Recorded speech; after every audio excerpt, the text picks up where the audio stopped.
Vamos gravar hoje a aula 15. Na verdade é o vídeo 15 porque é metade de uma aula. Esse vídeo sobre a igualdade Parseval é curtinho, porque ele tem muito conteúdo, porque tem muita conta. Você vai pegar a série de Fourier, vai levar ao quadrado, vai derivar, vai fazer um bocado de coisa, entendeu?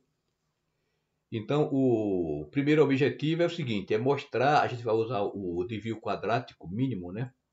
Para mostrar que se você tem uma série que você expande, você tem uma função que você expande numa série de Fourier, então aquele coeficiente, a NBN, para você optimizar de forma que fique o mais próximo possível da sua função, o valor dele, o que otimiza mesmo, que diminui o erro, é justamente o que a gente achou a partir da ortogonalidade.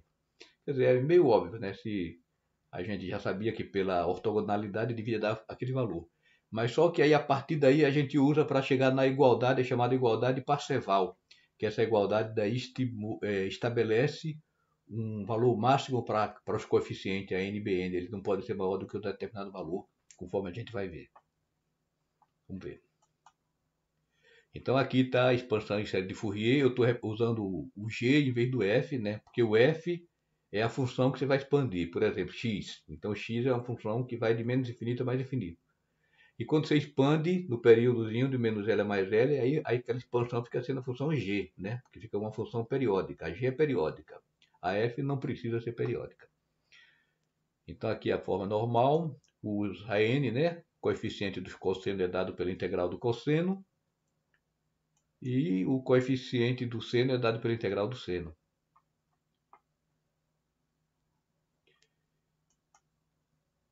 Então aqui a identidade de Parseval é isso daqui. Isso aqui que a gente vai provar no final do vídeo, certo?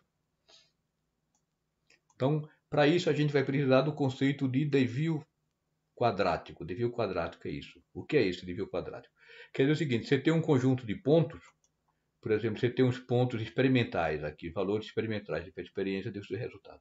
Aí você quer saber qual é a função, né, que mais se aproxima, que melhor descreve esses pontos experimentais.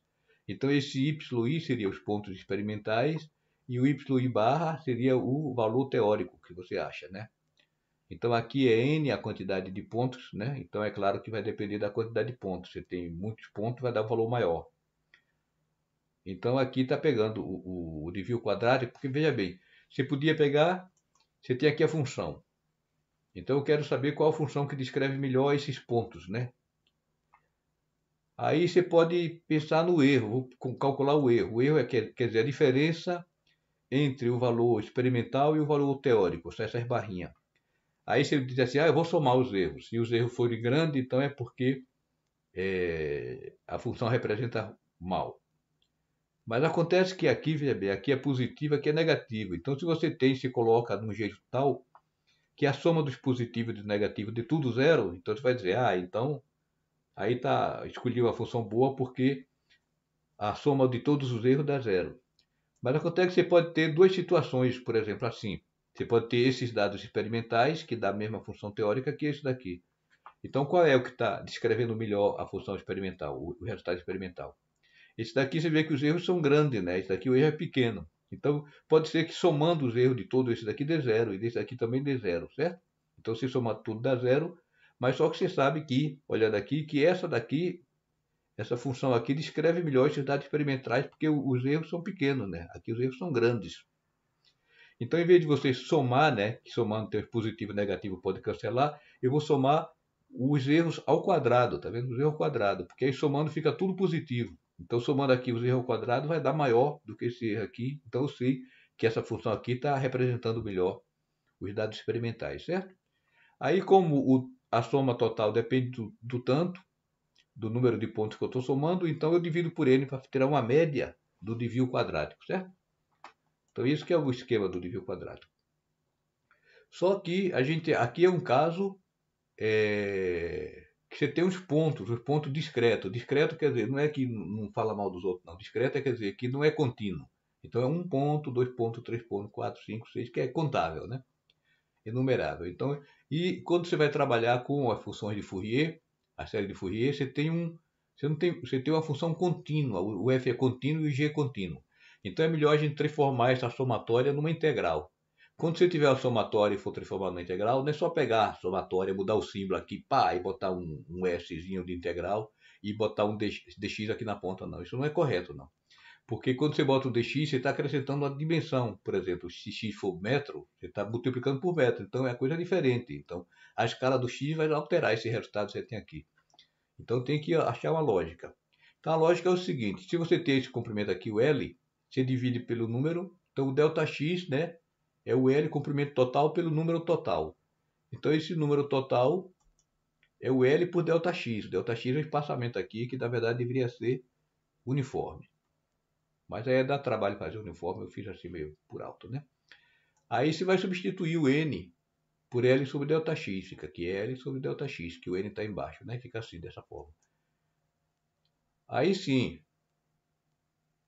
eu joguei o L agora para o lado de cá, porque L é apenas uma constante, o tamanho todo, então ela não vai afetar na hora de achar o erro. O L não afeta no erro, né? O que vai afetar o erro é o dN. Aí sim, agora eu transformo, né, a somatória no integral e aí o ΔX vira o dx, quer dizer, à medida que o número de ponto vai tendendo para infinito, né? Se o número de pontos vai tendendo para o infinito, o ΔX vai tendendo para zero, então ele vai tendendo para o dx, que é o tal, esse que é o infinitesimal, né? O número que vai se aproximando do zero. Claro, quando você faz essa integral aqui num computador, você nunca usa o ΔX é o número inteiro, né? Você vai pegar, você tem um tanto lá de pontos que você vai botar no seu computador, o tanto de pontos que tem aqui. Pode ser o número de pixels, que seja, né? Então tá isso aqui, esse que eu vou fazer. Então o f é a função, né, que você está pegando, e o g é a expansão em série de Fourier. Por isso que eu falei que ia elevar a série de Fourier ao quadrado aqui, vai aparecer, né? Então o limite aqui de A a B vai ser de menos L a L, né? Que é o limite que a gente está usando para as nossas séries de Fourier aqui, de menos L a mais L, tá? Então vamos apagar agora os gráficos para somar os prazos, que tem muita conta para ser feita, né? Então LDN vai ser a integral de F menos G. O G é isso aqui, né? Então tá aqui, ó, F menos G ao quadrado. Então eu vou levar agora tudo isso ao quadrado. Então primeiro eu pego os quadrados de cada termo. Esse é o quadrado, mais esse é o quadrado, mais esse é o quadrado. Aí tem que tomar o cuidado do seguinte: quando você pega uma somatória ao quadrado, você não pode botar a soma de AN ao quadrado vezes cosseno ao quadrado. É comum uma pessoa ter esse erro, certo? Cometer esse erro. Porque a somatória ao quadrado, a somatória, por exemplo, você tem A1 mais A2 mais A3 mais A4, você vai levar ao quadrado. Então, elevando ao quadrado, não vai ter só A1 ao quadrado, mais A2 ao quadrado, mais A3 ao quadrado. Vai ter também os termos cruzados. Então, vai ter o A1 vezes A2, né? Vai ser A1 ao quadrado, mais duas vezes A1 vezes A2, mais duas vezes A1 vezes A3. Então, você tem que botar duas somatórias, né? E se você botar o mesmo índice, aí vai ficar n ao quadrado. Então, não pode. Tem que botar índice diferente. Aqui a somatória em n de 1 a infinito e aqui de k de 1 a infinito, certo? Então, só que essa somatória ao quadrado. E a mesma coisa para essa somatória ao quadrado. Bota com índice diferente, em n e em k. Então aqui bk é o seno de k πx sobre L. Né? Eu não botei aqui porque senão a gente já não tem espaço para fazer essas contas grandes, ainda mais botando isso explicitamente vai tomar muito espaço, certo? Então peça a compreensão. E também os termos cruzados. O termo cruzado vai ser menos duas vezes f vezes tudo isso daqui, né? E agora o cruzado que não tem f, que é este vezes esse, o A0 vezes o cosseno, o A0 vezes o seno, e o cosseno vezes o seno, certo? Pronto. Então aí está o L vezes dN.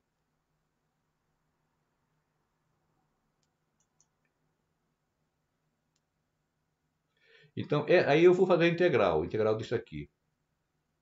Então, quando pegar essa integral aqui, vai ter integral, a única coisa que depende de x é o cosseno, né? Os AN são as coeficientes são constantes. Então, aqui o cosseno depende do x. Quando eu integrar o cosseno, se você integrar o cosseno do período, vai dar zero, né? Porque o cosseno tem a parte positiva e a parte negativa. A área da parte negativa é igual à da parte positiva. Se duvidar, você pega aqui a integral do cosseno e faz a integral na mão mesmo, é fácil. E você vai ver que vai dar zero. A integral de menos L é L, que é o período dele, né? A integral do seno é a mesma coisa, vai dar zero. E seno vezes cosseno, a gente viu lá na ortogonalidade, como seno e cosseno são ortogonais, então o produto interno dele dá zero, né? A gente está mostrado lá quando a gente falou da ortogonalidade, lá no começo de série Fourier. Então essa integral dá zero. Então esse termo aqui todo vai sumir, vai parar aqui. Então tem os termos com os quadrados aqui, né? E aqui os termos com o f. Então, vou mexer. Aqui, o mais vermelho dá menos, viu? Então, aqui, integral f ao quadrado. Esse aqui eu botei agora é somatória junta, né? Aqui é o somatória em n e somatória em k. E aqui os dois, um do lado do outro, né? Aqui é a mesma coisa, só fiz isso. Seno, né? Botei explicitamente os argumentos agora, né? E mais essa parte aqui que não alterei, tá igualzinho. Então ficou assim. Agora eu vou fazer as integrais, certo?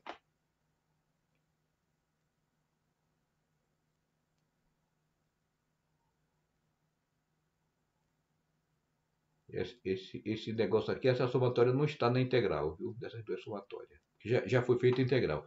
Pegou a integral aqui, esses dois aqui, termina aqui esse parênteses. Porque a integral do cosseno com cosseno, pela ortogonalidade, vai dar. Se lembra que dava π, né? Π vezes o delta de nk.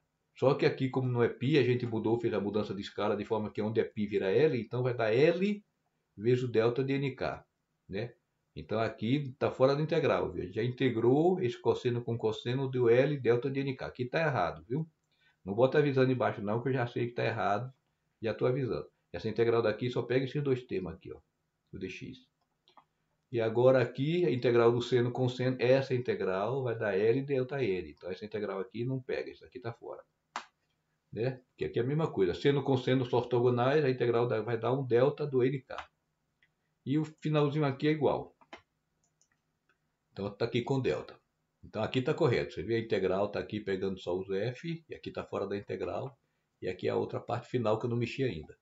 Então, como você tem uma somatória em n e uma somatória em k, na somatória em k, somente quando k for igual ao n, que o delta vai dar 1. Se o k for diferente de n, dá 0. Então, na somatória em k, o único termo que vai colaborar vai ser o an, né? Quando o k for igual a n, senão dá 0. Então, aqui vai dar a n ao quadrado, coloco o L do lado de fora. E no B a mesma coisa, vai dar bn ao quadrado, né? Porque os outros A, quando o K for diferente de N, dá 0, não contribui. Aqui continua igual. E aí pegando aqui a integral do f ao quadrado, a integral de A0 sobre 4 dx. Somatória, somatória, e esse termo de K fica aqui, olha. Esse 2 com 2 cancela, fica menos A0, integral do f. Aqui fica menos 2 a n, a integral do f, cosseno, né? Porque o f é função de x, o cosseno também. E agora aqui o seno, né? Então ficou assim. Então chegamos aqui, né? O desvio quadrático. Então LDN tem integral para fazer.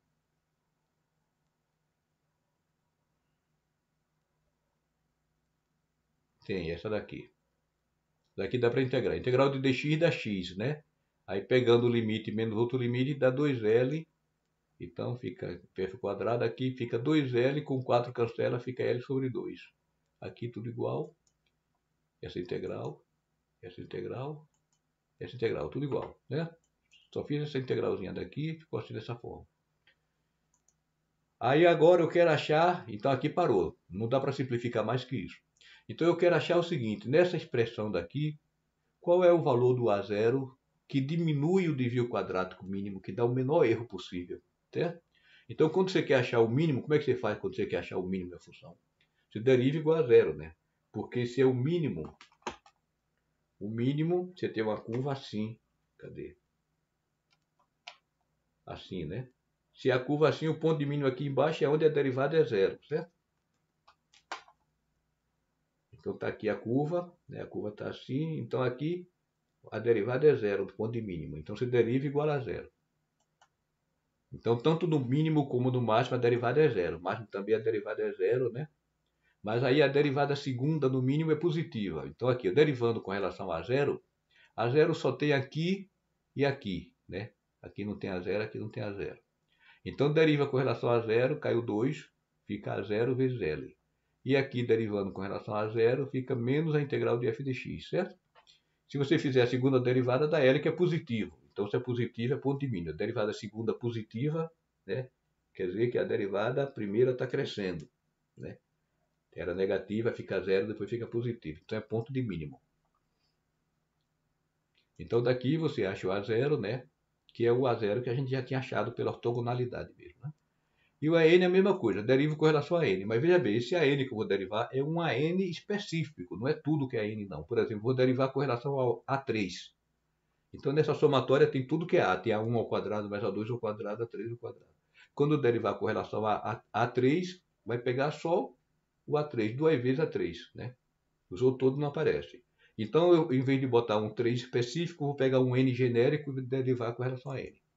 Então, aqui vai dar 2ANL, sai da integral, né? Porque vai pegar só o N que eu estou derivando. E aqui também tem o AN derivando, sai da somatória, né? Então, menos duas vezes a integral. Igual a zero, porque eu quero que a derivada seja zero. Então, daqui você tira que o AN é isso, que é o mesmo resultado que a gente tinha achado, né? E derivando com relação ao BN, o BN está aqui, e o BN está aqui, então dá a mesma coisa, né? Você diz, então a gente teve esse trabalho todo para chegar no resultado que já sabia. Mas aí você está mostrando que realmente esse resultado minimiza o erro, né? Quer dizer, dá a melhor aproximação entre a função que você quer expandir e a expansão em série de Fourier. E agora, se você pega esses valores, né? A gente vai chegar nesse resultado aqui, que é importante. Então, chegou nesse valor. E agora vamos pegar esses valores que a gente acabou de obter e substituir no desvio quadrático. Então, onde tiver integral, a gente substitui, né? Por exemplo, integral de f de x que tem aqui é L vezes a zero, né? Então, tem esses aqui, esses três primeiros, esses quatro primeiros termos. Agora aqui, a zero, então fica aqui L vezes a zero. Então, fica menos L vezes a zero ao quadrado. A integral do f cosseno é L vezes a n, né? Então, aqui vai ficar 2L vezes a n ao quadrado. E a integral do f seno é o bn daqui, certo? Então, botando em evidência, aqui é os positivos, o lado negativo que é esse aqui todo tem duas vezes, né? A zero ao quadrado sobre 2, né? E aqui L. Então, isso daqui é a mesma coisa disso, tá? Então, eu tenho aqui, ó, mais um ρ menos 2ρ. Né? Isso daqui é a mesma coisa que chamando de ρ. Então, ρ menos 2ρ dá menos ρ. Então, fica isso menos isso aqui. Dividir, não, tem o L. Aqui o L, botei a evidência, né? Então, se o dn for zero, se não tiver erro nenhum, se você conseguir, né, aproximar mesmo, a aproximação for perfeita, então nesse caso, a integral passando para o pessoal todo para o outro lado, dividindo por L, dá isso daqui. Aí a gente chega na relação proposta, que é a identidade de Parseval, certo? Então isso aqui, curtinho. Então isso daqui considere como meia aula. Então, quando vocês forem fazer o resumo do vídeo que assiste na semana, vocês vão fazer três, né?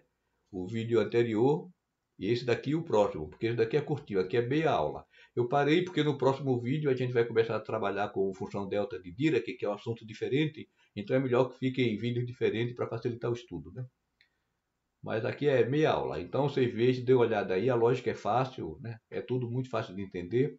Se vocês não entenderem, me perguntem, né? As perguntas são sempre boas, para deixar isso a nível para todo mundo entender que o conhecimento precisa ser espalhado mesmo. É importante que as pessoas saibam que gente é inteligente, gente gosta de saber as coisas. Viu?